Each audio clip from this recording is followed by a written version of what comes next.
Welcome to Reptile Mountain TV's Patrons Only. Well, good morning, patrons, or whenever you're watching this. It's morning when I'm filming this. Hope you all are doing well. I have been struggling with this recent video Q&A that I've been trying to do. It's got a lot of hot topic items in it, and the one that's really been kicking my booty is the question that was asked, what do I think of Brian Barczyk's method of keeping? And they're referring to this BHB style, which is basically a water bowl and that's it. Water bowl snake in a tub. Versus the other styles of keeping, and my opinion on that. And obviously the simple opinion is I don't like it. And there's so much that informs that it's very stressful to try and get it all out and get it concise and clear and understandable. There's like a bazillion arguments, and I don't want to make it an entire video. But while I was kicking that stuff around, I wanted to, there's some numbers that I want to throw out to you guys and see what you guys think about what has been kicking around in my head. So you get the behind the scenes. The behind the scenes is a lot of thinking. So here you go. Let's just jump right into it. 8 out of 10 blue-tongue skink animals, and this is an estimate, on the market today. 8 out of 10 baby blue-tongue skinks that you can buy on the market are produced through industrial-style keeping. That's a fact. The majority of breeders. Now, there's 20% that keep their animals in different ways. This is modified industrial. So this is not quite the same as industrial. In industrial, I'm meaning predominantly V70 tubs. The vast majority, that's your Vision racks, your Freedom Breeder racks, your Animal Plastic racks, your ARS racked animals, and not with light, but in a V70 style tub, and with maybe translucent walls or translucent tubs to allow light in, but no overhead lighting, no UV, no large space. It's all V70 tubs. That is 8 out of 10 animals on the market today have been produced by breeding stock that are in V70 tubs. That's pretty reasonable to know. Now, of course, there's the other 20% that keep them in larger enclosures, but they're not the vast majority of contributors to the current blue-tongue skink market. And the current market, we're still at a high demand, low supply, and that's with the industrial style keeping. So keeping that in mind, in my footprint, if I were to go to true industrial, this is modified, like I said. If I were to go to true industrial, which is Vision 70 tubs, right? I could get 60 animals. I could get 6 rows of 10 using the Animal Plastics style racks. I could get 6 rows of 10 in the same footprint that I have my 15 here. That would be 60 animals, which I could probably keep 20 males and 40 females.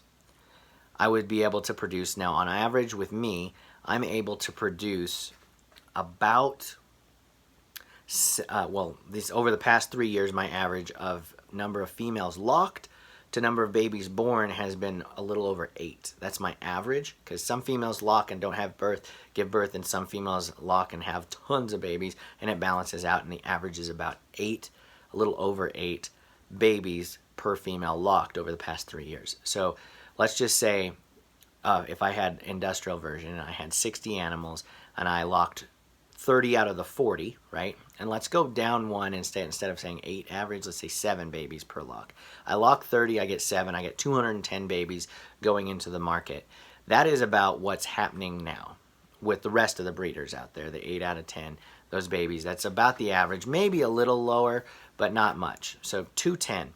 Now, let's flip it and go on the complete polar opposite side and say that I'm going to keep in strictly like zoo quality care or the zoo style wild recreation, whatever you want to call it, with like a 4x2x2 enclosure and living substrate with live organisms in it. A lot of people call that bioactive. And then live plants, naturalistic design, really amply created UVB light, all that same footprint. I'd be able to get 9 in the same footprint that I have 15, or in the same footprint I would have 60. So I would have 60 and producing 210 babies on average, or I could have 9, and that'd probably be 4 males, 5 females. Let's say I lock all 5 females and we get 7 per, that's 35. So it's 210 to 35. Now this is uncommon. This is the way it is now for the majority, 8 out of 10 of animals that are on the market today, is the industrial. So if there was like an overnight law, let's just say someone came out and said, you have to go to the vivarium style or you are going to jail or whatever, right? They're going to take the animals. That would require either for people that have the 60 to expand probably 6 times in space, which is not going to happen for most people because they breed in their garage or they breed in their basement or something like that. So that's one. And then the other option is to just cut down in size, right? So, and then that's going to cut down in production. And the supply is going to go down, which usually makes the price go up, but that's neither here nor there. We're not talking price point today. We're just talking sheer production numbers. That's going to drop, and it's around 80%. An 80% drop. Now, the thing about blue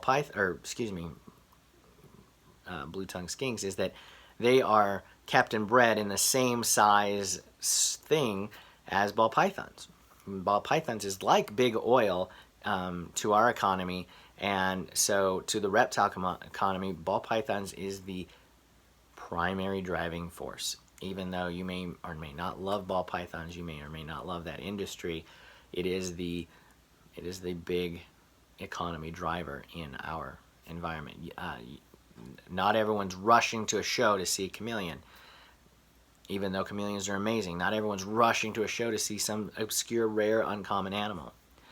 The reality is that they're wanting to buy the common stuff. Your leopard geckos, your corn snakes, your king snakes and colubrids, your ball pythons. Some larger pythons are starting to grow, and then your blue tongues and other things like that. So, number of animals in the market matters, because what if we drop in 80% of numbers? And we go, okay, so they'll be less. They might be a little more expensive.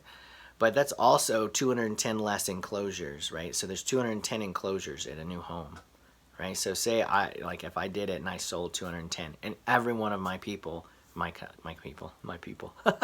customers go out and buy they go buy a Cage's custom reptile enclosure, which they should.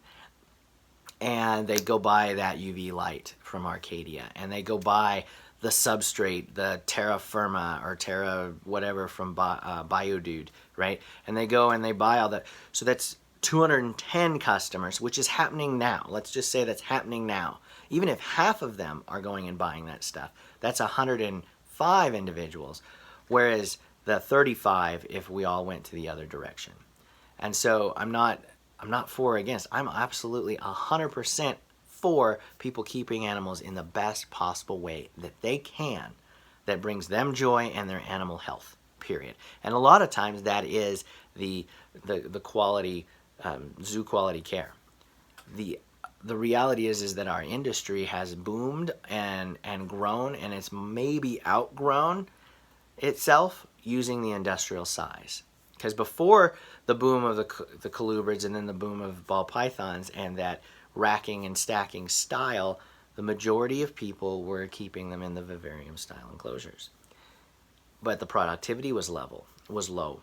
And there weren't that many businesses. So think of it, if it was ball pythons and they had to do the same thing, because it's the same size enclosures, and ball pythons average a clutch of 6 to 8, which is a 7, similar to what blue tongues are. So it's almost identical in mirroring that. So let's just say the law says that ball pythons now all have to be in 4x2x2s. Well, like we're gonna see some bankruptcies, big time, and maybe that's a good thing, maybe that's a bad thing. I mean, obviously it's not going to be very pleasant for the individual that's experiencing bankruptcy. But our local pet stores, they're going to reduce in number. I guarantee it. You're not going to be able to have a plethora of local reptile stores. We have reptile stores that are expanding here in Colorado, and they're having north locations and south locations and all over the place because life's good. If we drop the number of animals provided, then there's going to be less people needing to buy things for their animals. That's just 100% fact. And we cannot expect every producer to expand 6 times in size and keep the prices the exact same. That's totally not realistic. There's no way I'd be able to buy another home and then just keep the prices the same to produce the same amount of animals. That's just not realistic. So we're going to lose, and I don't know if some of these new companies, Arcadia might actually go out of business. Who knows? They might probably not. They would probably do fine. But some of these other lighting companies, who knows? Maybe it puts ZoomEd out of business, or Zilla, or Exoterra. These have grown based on the size of our industry, which is based on industrial version. So if we go backwards, which we might need to do for animal welfare, it's going to have some fallout. The reason I thought about this is because it's not just about the pet industry. If I am going to go out and stand up and say, I'm against keeping the sterile tub or animals in tubs in the with the water bowl style, and be adamantly against the industrial version of keeping, I'm also standing against Kentucky Reptile Zoo and all the other venom labs that are out there, and many of the science labs in universities. Right now in Fort Collins, some of the rattlesnake lab there has animals in FB90 tubs with no overhead light. And when I was a zookeeper, our behind the scenes stuff looked a lot like this. In fact, a lot of it didn't even have UV. Our venomous animals, because of safety and because it's more work, and more work means more time, and more time means more people to do the same amount of things, which means more money out the door, and either charges higher prices at the door for the zoo, or we lose our salary, whatever it is. Our venomous were kept on paper towels with a rock, a water bowl, and a hide, and an overhead lamp, and that was it. There was no, and that's how it was, and that's still in many zoos. That is still how it is. A lot of the times with venomous, because venomous take more time to manage, and it is more consuming. You can't just reach in there and pull out the bush to clean it off. You have to be cognizant of the dangers. So venom labs, Kentucky Reptile Zoo, almost all of their reptiles that are used, all their cobras and stuff, you pull out, it's a solid walled tub, no light. They pull it out. What's in there? A snake and a water bowl every time. Now, if you want a bat, so there's this huge, so what does that mean? Do we have to require them to add enriching items? Or is it just enriching enough to be pulled out every few days, excuse me, to then be milked and thrown back in the enclosure? Is that okay? Because for me, animal welfare is a standard period, regardless of necessity for human use. Because if we do add enriching items, let's just say we just enrich up the tub. Let's just say we let them keep tubs, but we enrich it up with, different types of substrate and things to do. That's going to require way more time. One, it's more dangerous for the individual trying to handle the animal to get it in and out. Two, it's going to take more time. It's going to be slower, which means less venom production, which means that they're going to either need to increase their staff numbers, which costs more, or they're going to have to decrease their production, which will then produce lower supply and greater demand. And this is producing life-saving medicine for people. It's not just for that random idiot venomous keeper down in Florida or whatever it is. This is for, and not all venomous keepers are idiots, but there are some that are quite idiots. There's idiots in everything. So anyway, but yeah, so there's this huge impact, and it doesn't just impact Brian Barczyk per se and his BHB, like it is going to impact all of the community. And so I've just been thinking about that, and I'm wondering if people are even looking at it that way. And a lot of people are like, well, then so be it, because the animal needs what it needs. And there's a heck of a lot of me that agrees with that.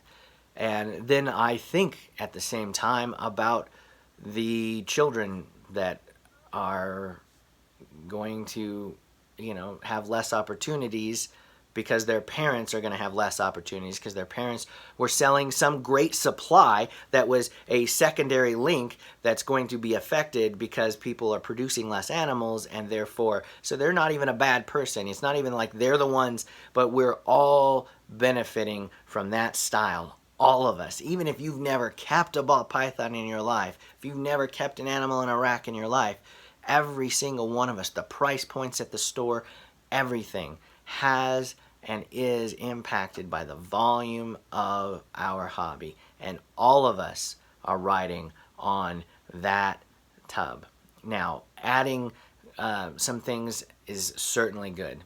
In my tubs, all of my tubs have a branch, a log, or a rock and or both, plus a little fake plant, a hide. They have indirect light so that all of the tubs are clear, and then indirect light bouncing off the wall and in, so it's not offensive. Gives them a day-night cycle. It lightens up the room or their little enclosure a little bit better. And they have substrate that they can dig and burrow and climb on. It is substantially more enriching than just tub and water bowl.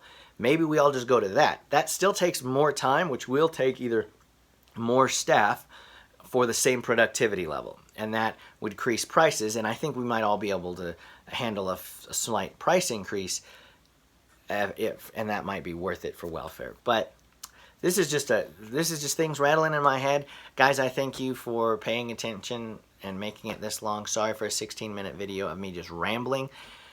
But I really want to hear what you say, so please leave me a comment down on Patreon. I would love to hear what your thoughts are on this. I'm still working on that video, so stay tuned, and I've got other videos for you coming up shortly.